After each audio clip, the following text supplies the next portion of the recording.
Hello, my name is Alexander Morari, and I'm the founder of ITKeyMedia. This is another podcast about Central and Eastern European startups that are in pre-Series A stage.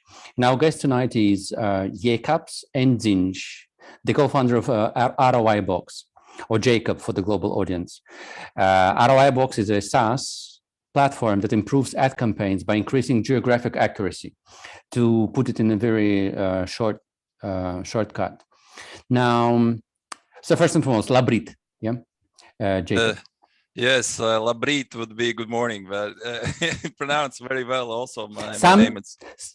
some place on this planet there is a morning. In any case, definitely. So thanks for having me, and my pleasure to be here. Yeah, it seems like it's going to be an interesting conversation just because your SaaS has been described, your SaaS platform has been described as disruptive in many sources that I've went through. And why would you say they are correct and they are right? First of all, you help, I understand, digital marketers and online advertisers to be more effective and to increase their ROI. Yes, exactly. So first of all, let's maybe distinguish a few things, or let me describe the situation. So when we look at the digital advertising in general, there are lots of functionality how you can target your ads. Each platform adds new features, and then we have on the other side different outside factors removing some of those features, like we have the GDPR, we have the cookie removals, iOS updates, and there are major shifts between platforms and what users can do. And then there are some industries that are also restricted by some of the functionalities. So that's the situation. Another thing is that geography or location is the essential part of our advertising strategy. So we have to know where we are showing our ads. Like, am I showing the ads in Latvia, in Poland, in UK, in US? So that is the part that will stay there forever, most probably. So we decided to specialize in this one thing. In fact, we are the only ones at the moment that does it very quickly and in a scalable way, so that you can use our products and plug directly in your favorite advertising platform without hiring a team of data scientists, business intelligence specialists, use developers, etc. So from that sense, we are disruptive, yet we are not the only ones who pay attention to it. We just decided to kind of streamline this process and do it very quickly for our clients. Okay, speaking of clients, again, how would you define the different client groups? I mentioned a couple, but I'm not sure this is not exhaustive list. So who would be a potential beneficiary of the solution? So yeah, first of all, we work with agencies. We work a lot with agencies. At the same time, we work directly with advertisers, more like enterprise level companies. With their in-house agency, a digital agency, so to say, right? Yes, but we have situations when we are directly approached by a company that does not have an in-house digital team. They still have an agency, and since we cover only tiny part of your whole marketing stack, which is geo-targeting, they still need an agency or an in-house team. So we just plug in as one additional layer that does only this kind of location analytics, helps to find the best areas where to show those ads, how to properly target them, and also give back some insights to our clients, like what actually happened and what else they can learn from it, and maybe even use in their offline strategies like TV, radio, billboards. And one thing I did not mention, this usually works for advertisers that have, let's say, a sizable digital spending. Normally, that means at least 20,000 euros spending a month in digital. So this is not really for very, very small ones yet, but let's see, maybe in the future there will be product from our side that is suitable for smaller advertisers as well. So that's why I understand your two tiers of pricing pricing tiers are free, and if I remember correctly, 800 euros or so, right, per company, per seat. Starting from yes. We want to give the opportunity for everyone to sign up see what our diagnostics will present to them, because this part is for free. Anyone can log in with their Google Ads account and see the outcome of your current marketing activities. So which countries or which areas of the country are working better at the moment. So that part is for free. However, as let's say relatively new startup, I would say we are still in the search of finding the best pricing model. So let's say we are in serious discussions right now internally that maybe we'll do some adjustments soon there. I see. And why you would push the price up or down right now? Just because you can afford yourself to increase the number of clients at lower price tag. What's the strategy behind your future decision for pricing? Let's say to put it correctly, we are thinking about moving both directions to increase the pricing for certain services that we do, because let's say when you are managing an advertising budget of, let's say, 1 million a month, and we have some clients like this, and you are managing a budget of like 20,000, it's completely different responsibility. At the same time, in our industry, everyone hates the pricing model that is like, let's say, 1% of your budget, because the fact that I as an advertiser increase my budget by I don't know 100K does not mean that ROI box has kind of more work to do, but bigger responsibility for sure. So we are, let's say, thinking of ways how to make this product more accessible for lower spenders and price it fairly for let's say high stakes players. Okay, so you will be probably thinking of how to feel differently, right? The different saturation with features and so on at more than 2 levels right now, free, not free. Okay. Yes, exactly. Because at the moment, our product is, in a way, you have to talk with us to kind of get the offer, because it's relatively new technology, pretty complicated. So we want to meet with every customer and onboard them personally. And then once we, let's say, we'll have all onboarded, I know, 500 clients, most probably we will know their different needs, and then we can, make it more like a product-led service without maybe an expert talking to them before they get access to this solution. Oh, yeah, I understand. Now, Jēkabs, if I were one of your biggest clients right now, and this is the first, my first customer experience with you, can you take me by the hand and guide me through the milestones of the customer journey, so to say, of onboarding what you need from me, and how do I make the first campaign with you, armed with your solution, and what I can expect as the outcome and so on. So I'm your potential client, guide me through the process. And if you can share a brand or two, I will choose, and we could start from there. Okay. I mean, out of your client base, who would you choose as a sample? Okay, let's imagine that, let's use an example from my own experience. It's I am a founder of a company called tweetdeleter.com. It's a SaaS for Twitter that I started actually 10 years ago. It has always been like a hobby project, and we have scaled it over the last years, like a lot. And I sell this software for 15 euro a month, and on an average, my customers stay with me for like 4 months. So 60 euros is the lifetime value. And our budget is around 20, sometimes 30K a month. So what we do... Budget, you mean revenue, right? Sales? No, that's the advertising budget. In terms of revenue, these are totally different numbers. But let's say, so now let's say I meet with the Roibox representative like myself. It's a bit weird situation. I'm like talking to myself right now. We always start with kind of diagnostics and understanding where we are at the moment. And the number one tip or advice to the listeners of this podcast is that if you have campaigns in Google, you have a lot of information right in front of you. And I'm always super surprised to get to know that many don't know about it. So on the left-hand side, inside your Google Ads account, there is a button that says locations.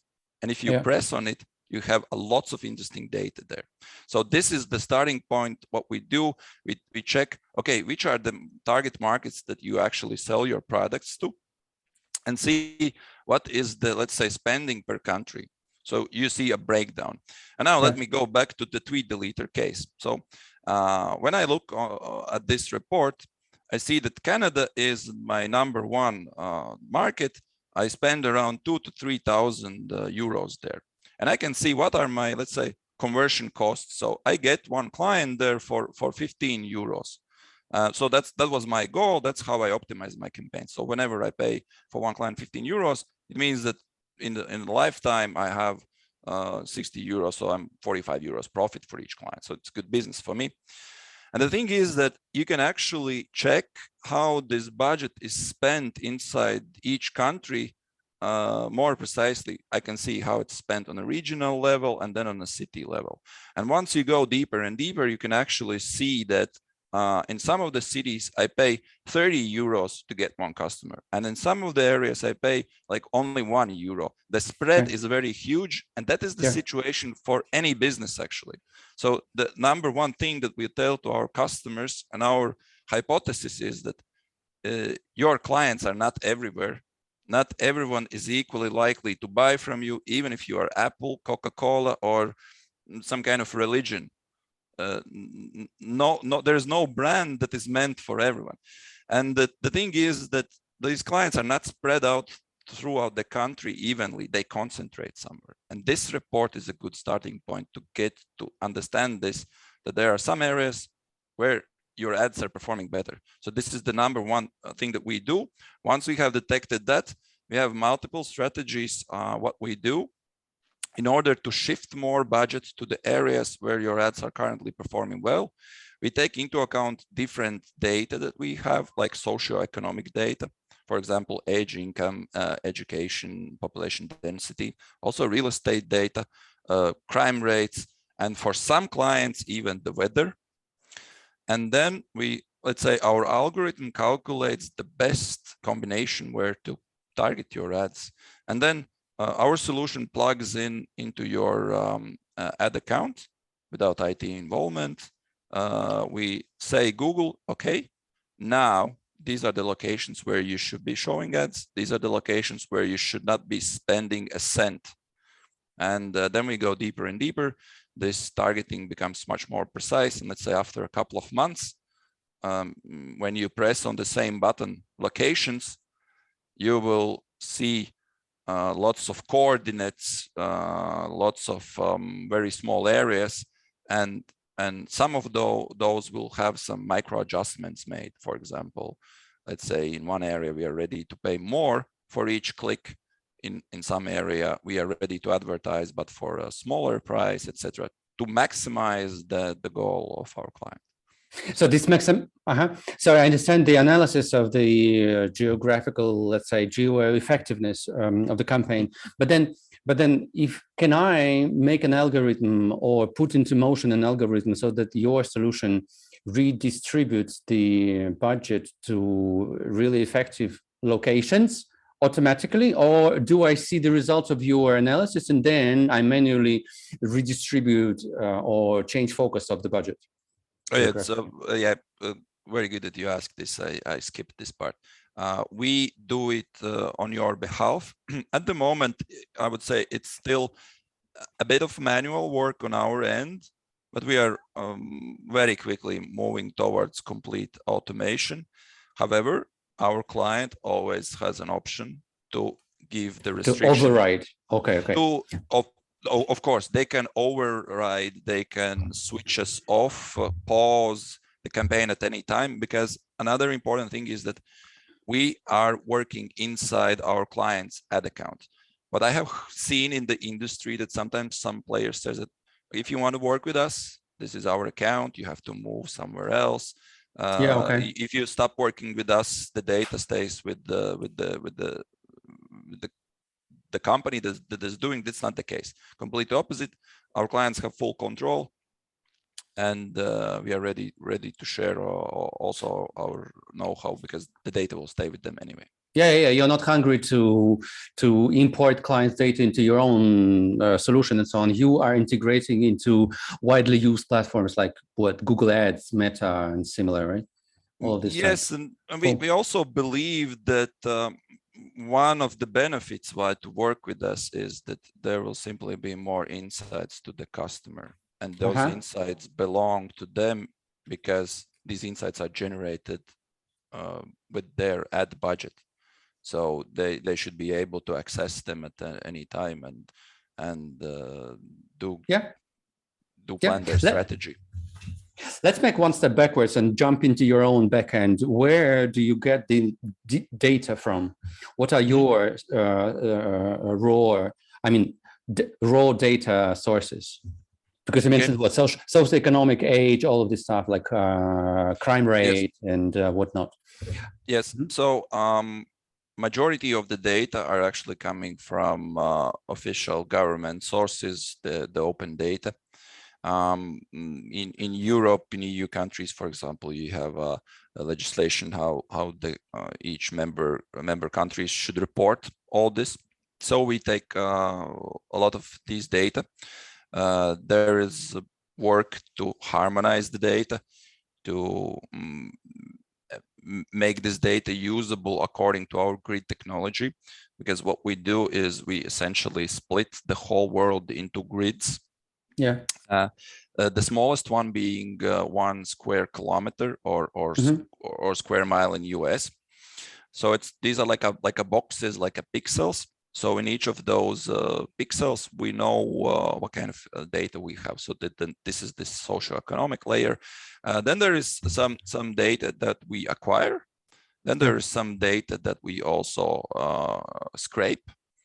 And obviously, we also take into account let's say the historic performance that we have seen in different areas working with different campaigns. And I just want so there's some kind of a machine learning as well, right? Because you accumulate and then do this on your own and some analysis. Does that mean that the later I join, the more the more effective the system would be for me? I would say that really depends. In most of the cases, and what we have seen after these 2 years doing this with many customers in many countries, actually we give a lot of importance to the data that customer has, because each product, each ideal customer for those products is different. And we simply see that the data that they currently have in their ad accounts sitting there and waiting to be analyzed are actually providing a lot of information how to structure those campaigns.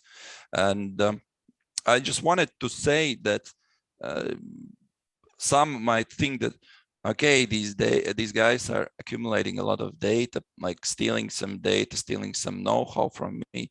It's not the case, because we work only on the aggregate level. So we know whether in this pixel something happened and what happened, like those digital signals. We never capture any personal information. We never target a single client. We always target a group of people aggregated in certain area. So that's why when some clients say, okay, we will give you the emails, the phone numbers, something, this is not what we do. We don't need it. This is, let's say, this is the gray area, let's say, in the future. We don't work with that. Yeah, Jēkabs, what I need to understand is, so you say the world is for you is divided into pixels of 1 square kilometer or mile. Yes, okay. So that means that you count. I mean, what I mean is that the population of recipients of the advertising campaign today is a little bit different from the demographics of tomorrow or the day after tomorrow, meaning in this specific square kilometer, you will not see the same people. So for example, you mentioned real estate, and they're saying that could be a dense office area, like, the city of London, La Défense and Paris, and so on and so on. So on weekends, this would be absolutely different demographic landscape from regular weekdays. Do you take this into consideration? How to deal with that? Or is it just a freak of just a freakish misunderstanding that I have in my mind? How do you deal with this? No. You have a pretty good understanding, I would say, very in-depth and advanced understanding. This is indeed the case. How to deal with it? Sometimes you don't need to deal with it. You just, take it into account. But you can deal with meaning, sorry, just to come back to my question previously, meaning at some point, either I am a clever client myself, or you will make it obvious to me that on Saturday, Sunday, there's no sense to advertise, I don't know, business coaching in the city of London on weekend, right? And then I redistribute it to the locations where my potential clients are domiciled, right? Or they live, actually. Okay. Yeah. Exactly. Would this be a possible scenario? This is what I was about to say. This is yet another way how you can tackle this issue. But when we read the data, especially the real estate data, again, it depends from one country to another, but it is possible for us to detect which is let's say the commercial building or commercial area, and do many interesting things. Let's not go into details, but we also calculate the building volume, so we can wait, another approximate question. Our data better that we get on the aggregate level. Yeah. Now you get me started.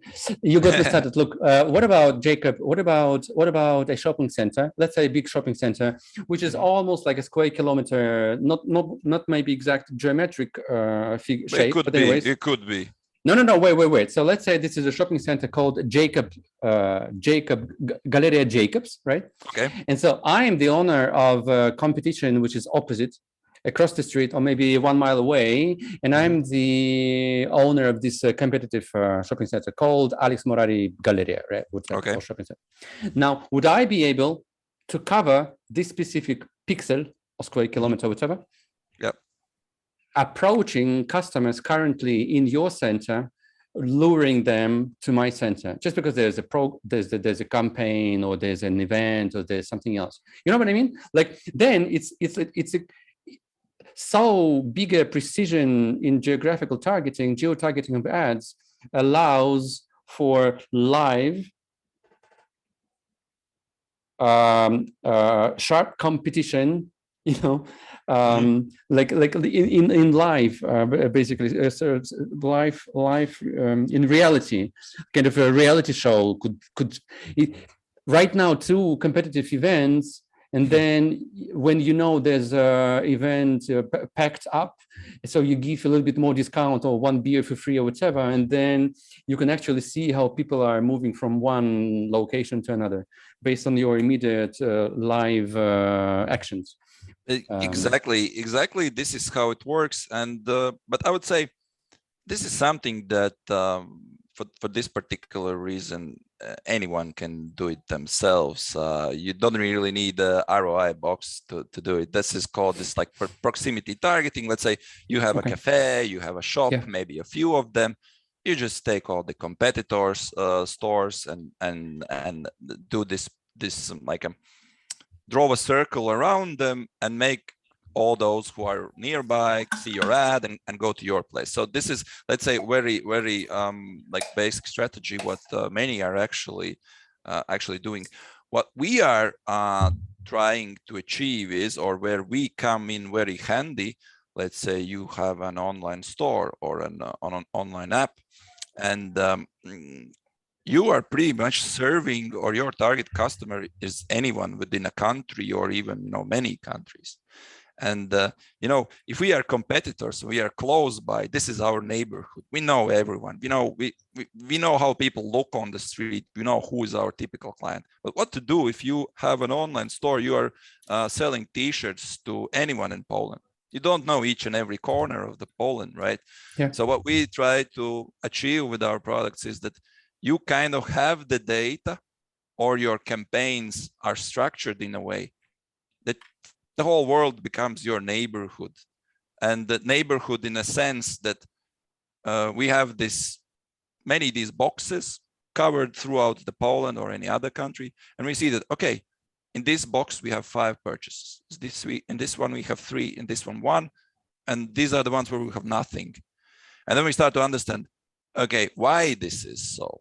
And then we find similar boxes in other places. And yeah, that's what we do on a scale. And I always like to kind of bring up this example, like, our neighborhood or our, cities. It is very often the case that on the same street, on one side of the street, you have like very maybe rich, fancy places. Then you walk for 2 kilometers or 3, and it could be complete slum, or more hipster district, or more for old people, or more for young people. So these different districts, areas tend to be very different, and their buying patterns are also very different. So that's what we kind of try to spot out for our clients, that, let's say average city is 300 square kilometers large. Out of those 300, in most of the cases, only 100 square kilometers are the ones where you should be buying ads. And without noticing it, without actually looking at those data, it's really hard to kind of realize it. Okay, so I understand a client should start with a blanket campaign and then see those sparkles on the map where they should focus. And then they go down to those specific pockets of more successful conversions and so on. Yeah, okay, exactly. Clear. So, that's the way how we suggest to do it, not vice versa. You can start with, let's say, top performing areas, pockets, but you might miss some very good areas in that way, and it's better to do vice versa. It takes a bit of time, but not very long time. After a couple of months, and you're there. Clients' current revenues to cover in this round, which is round 1, the solution itself. How many clients you have right now? How big is the churn, and where's the biggest, you'd say, bottleneck in getting more clients? Okay. I would not like to kind of comment very precise numbers. We redesigned a bit our business model on focus since raising the last round with Black Sheep Ventures. It's a Milan-based MadTech fund. So they invest only in companies that are in a marketing or advertising technology field. So we redesigned our focus a bit. But let's say at the moment, we are happy to be working with many influential agencies that have many clients under them. Oh, okay. And some also enterprises that we work directly, some consulting, digital consulting companies. And the total ad spend at the moment that is accumulated under our account, that they have given permission for us to do the diagnostics and do this targeting, is close to 100 million euros annually. So that is the situation right now. The struggle. So you compare these. You might compare this to the gross merchandise value, right? At some other platforms, kind of. Yes, let's say that is the. I like to think it in that way, and that's the reason why I say this number. That's how we measure internally in our team. If they gave access to their ad account, it means that they trust us. Okay. At the beginning, we start with the pilot project. We take a few campaigns and do our thing. So it's not like we start the work with the client and they just, okay, here are the car keys, take my 1 million budget and do your stuff. That's not how it works. They usually, okay, I have 10, 20 campaigns, take 3. let's do a test for 1 month. Let's see what happens. So that's usually how it works. And then over the time, we increase the proportion of the campaigns that we can do our work. And then we aim to give improvement of at least double digits to our clients. So moreover, your easiest pitch for you would be, hey client, you have 20 campaigns, give us the worst performing one, and let's see how it goes. If you are confident of your own success and rate and so on.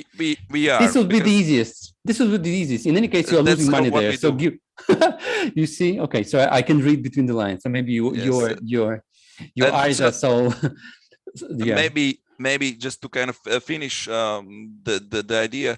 So we have these clients, we have this budget, and 8 out of 10 times we succeed to give this boost of at least double digits. And there are crazy cases what we have seen where we have boosted even by in hundreds of %.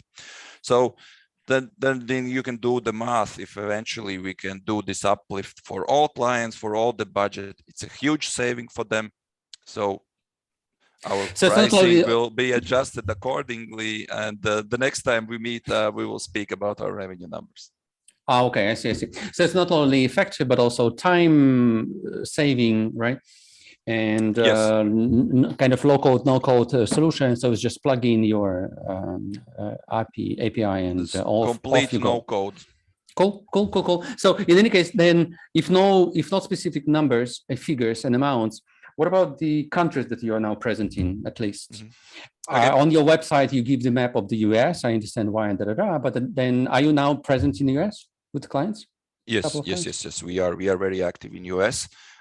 We are very UK. Where else?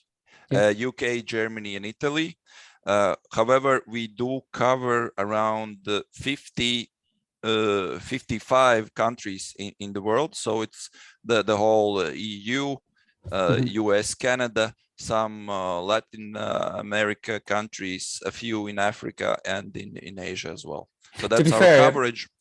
But to be fair, you mean this is the coverage including the client base of your big marketing agencies, or marketing agencies are in those countries? Okay, to put it precisely, let's say 80% of our business is US, UK, Germany, and Italy. Here's your Pareto rule. Thank you. Exactly. The Pareto rule is it works everywhere. It rules the world. Jēkabs, I think we have a challenge in several minutes that are left to cover 4 more. In a nutshell, competitors. How many? What's your key competitive advantage, you would say? You can mention one you like most to kick ass. Okay, so first of all, I think the biggest competitor is just the mindset, because all the advertising platforms has done an amazing job spreading the word that AI is unbeatable, and that's the only thing that you should do, which is AI is our friend, and we're not saying that AI is stupid. It's smarter than all of us combined, but you have to help it because it's a machine. And machine needs resource and energy. And once you kind of narrow down the scope of this machine that they need to process, they become much more effective. So that's what we try to do. Speaking about competitors, there are many ad tech tools out there that work with like linear data, the same data that you can, download in an Excel format from your Google Ads account, for example. And then they do different keyword bid adjustments, adding some, each one of those have some, let's say, more features towards reporting or more features towards automation, maybe like creative, let's say design testing. I would not name one in particular because there are like hundreds of those. We differentiate from this location angle, and in that kind of landscape, our main competitors are only large consulting companies that can replicate what we do, but they do it slowly, manually, and it's costly. They do great things, but you cannot start it tomorrow like we can do. So clear. Jēkabs, let's move on. Round 3, just a quick Q&A and just one question. As a busy co-founder and CEO of other companies on top of Roibox, what is your key productivity hack? And again, not the tool, but the way you do things. What would you share to stay on top? I don't have something like crazy interesting, to be honest. I just always try to finish my day with just coming up with 3 main priorities for the next day. So in the morning when I wake up and start, I have this list in front of me, so I don't start, checking some messages, emails, Slacks, etc. So like very simple thing. What really helped for me recently, I switched to iPad with this pencil, because I have this like creative side in me that I think visually. I like to draw a lot of stuff.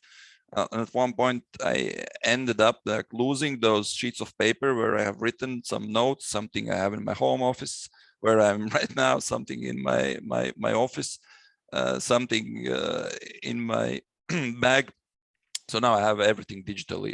I can access it from my phone, from computer, from my iPad, and most importantly, share with others quickly. So yeah. Interesting. So you did not choose a remarkable or similar tool. You would go with iPad, right?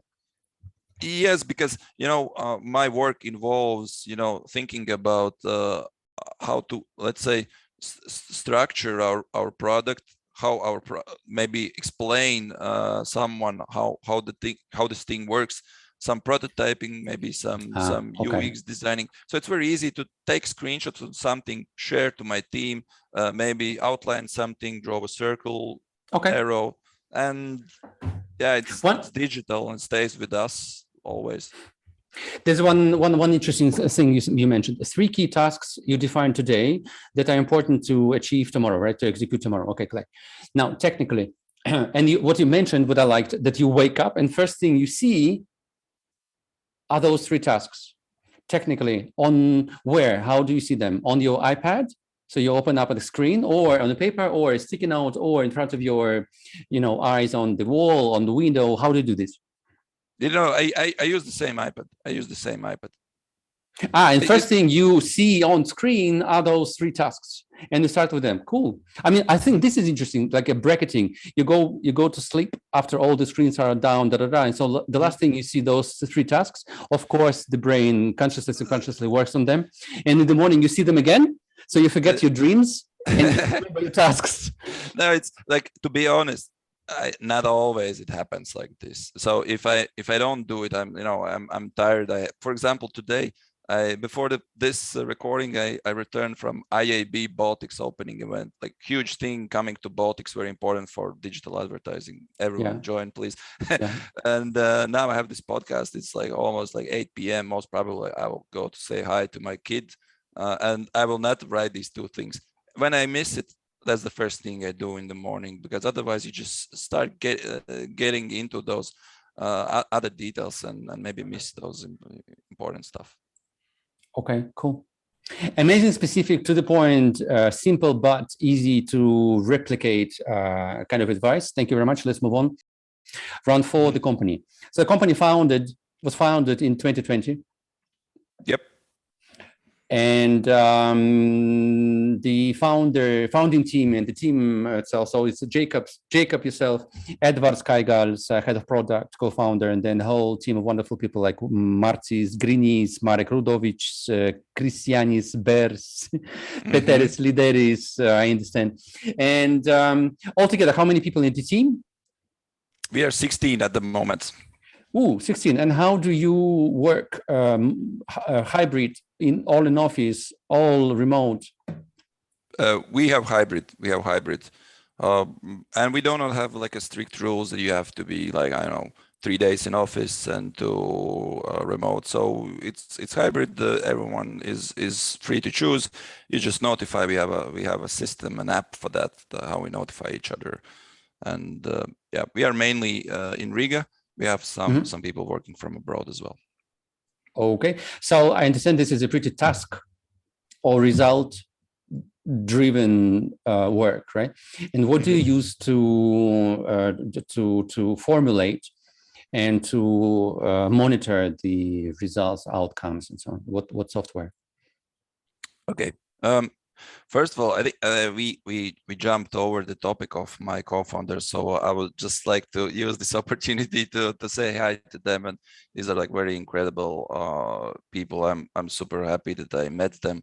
All of them I met in my previous jobs. We were actually colleagues together. With Marcis, for example, we've been working together in a close team for more than 10 years now, and the rest of the crew we met 5 years ago in a fintech field. So all of them has their own unique skills, and together we form a very good team because each one has different backgrounds and different experiences. And yep. So that I just I needed to say that this is a team effort. And then speaking about, let's just say that I understand. Yeah, I understand. This is a group of, as they say, serial entrepreneurs, right? This is not first and not the yes. second business in many cases. Okay. Clear. Yes, fair to say. With me, I guess it's probably my 10th or something business. So I have had a couple of fails in my early entrepreneurship career, and I have built a couple of sizable teams and sizable businesses. Speaking about while we're here, sorry, any exits, successful exits? Or this was not the goal? Mm-hmm. It has not been the goal, but there is one potential exit coming soon. Okay, good. Let's move on. Yeah, and then speaking about monitoring the team, I'm not a huge fan of micromanaging, like kind of closely following what everyone is doing. Road mapping. Okay, road mapping the goals, milestones, so you know that you are progressing. Actually, call it otherwise, but you know what I mean, right? Yeah. So no, for that reason, yes, I'm a huge fan of OKRs. Yeah, okay. So we use OKRs to kind of monitor and set goals, and then when it comes to kind of road mapping, our co-founding team, we at least once a quarter we do offsite 2-day, most probably hardcore brainstorming sessions with like 12 hours a day, just brainstorming about our product and the future vision. And then it is presented to team. We have monthly meetings. But for example, if I do know the calendar of my team, but we do not practice, let's say, kind of some morning check-ins or huge reporting layer. I know that our IT team does it, but it's, let's say, a separate, let's say, world there. Hang on. So quarterly, you, Edwards, Marcis. Yes, right? Christian is Mareks, and sometimes also Peters and Zigmars.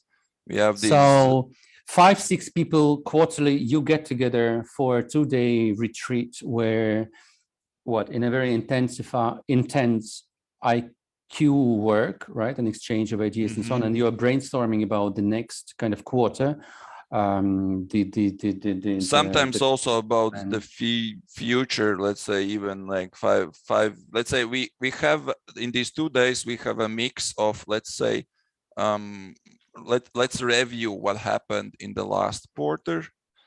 Let's do workshops and brainstorm what will happen next, and then we also leave some time for kind of longer future. This is interesting. So technically, you go at some, I don't know, like hotel or in the woods or at the seaside. Like, what's the approach there? Or every time there's a new place or the same place? So far, we always went to Edwards, let's say, country house, a house outside 100 kilometers away from the capital city, where there is like a large table, which is actually table tennis. So we use it as a table. We have a large screen there, and we sometimes it is also more like a hackathon.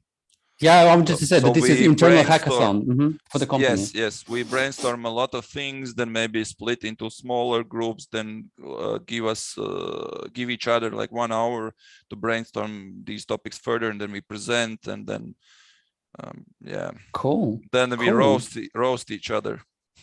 Who is taking notes? Who is registering all the ideas there, or do you have GoPros everywhere on the walls and microphones and to register and make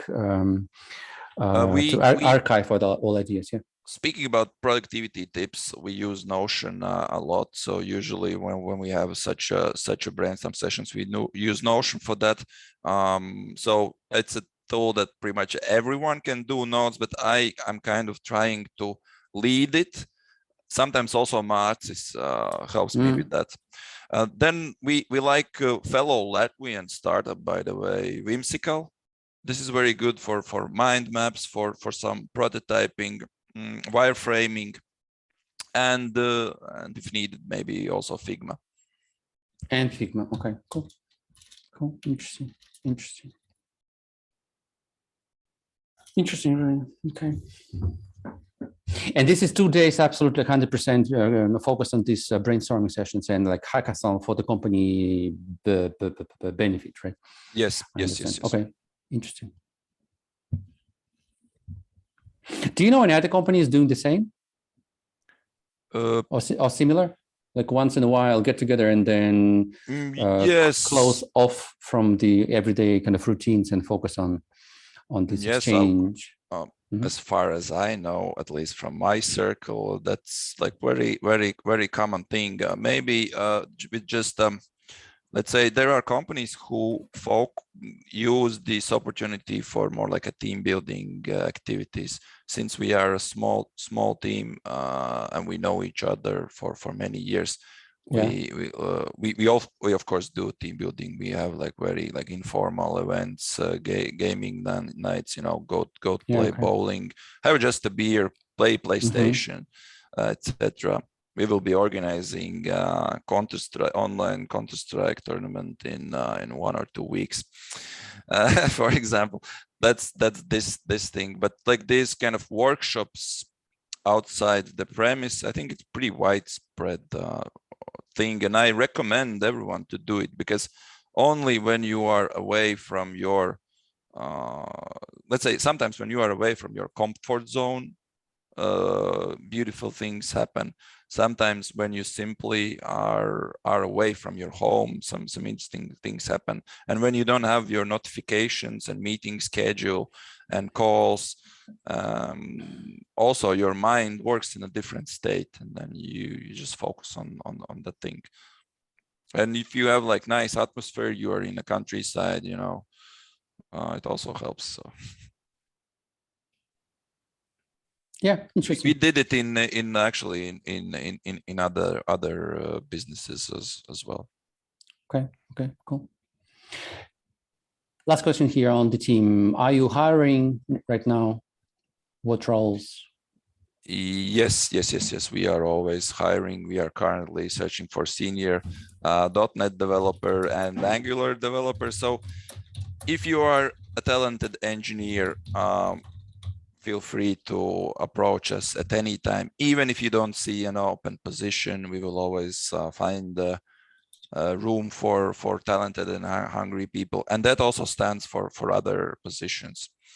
We are also at the moment looking digital specialist, someone who has been hands-on working with Google Ads with at least a couple of years. And actually, shout out to my colleague Davids, who joined our team approximately a year ago, just by writing to our info email. We did not have any open position. She said, "Hi, I'm Davids. I'd like to work with you." So bang, and he's been with you ever since. Yes, and doing very good. Very good colleague. So I urge everyone, don't be shy. Reach out to companies that look like your favorite company building some interesting solution. Just approach them. We don't bite. Jacob, let's move on. The last one, round 5, Formula F3 or funding for the future. So in a nutshell, what's your funding history by now? We have raised 3 million to date. So this is like our pre-seed and seed round together. And currency, euros, right? Euros or the dollars, the same number pretty much at the moment. Yeah. Okay. And this is sufficient for the next 18 months. Yeah. And then we'll be aiming for our Series A. Seriously, yeah, interesting. And the interesting thing is that your investor is Black Sheep Ventures, just to say, Italian-based, I understand. Mm-hmm. And they are mad tech, as you say, and that's mm-hmm. why you have a coverage, such a large cover. I mean, how should I say, like big coverage, right, in Italian media. When I saw your LinkedIn profiles and so on, I like why the Italian? Yes, they helped us with that, and yeah, they are very well connected in Italy. Italy is huge market on the European level, and it grows very fast from the digital advertising perspective. Many very kind of talented and data-driven agencies are there that are serving clients across the whole Europe. So it's a great market to be in, together with such an experienced guys as Black Sheep. Jēkabs, as a final note, I wish you to be a black sheep in the herd of startups, not only in Black Sheep Venture portfolio, but also on global scale. And based on what we found out right now, you have all the reason to be optimistic about this. And wish you all the best. Good luck. We'll be following your successes and also on our website, ITKeyMedia. Thank you very much for this chat. Thank you very much, Alex. Yeah, it was a pleasure talking with you. Lots of interesting questions, and I think you got the idea what we're doing quite quickly. So thanks for that. So much so that I will go and try the product myself. Please do. And everyone who is listening, if you're spending money on Google Ads, try it out. It's for free. The diagnostics are for free. So, and I promise you will see something that you did not know before you clicked that button. Get ready for some discoveries about your own advertising campaigns. Thank you. Yep, exactly.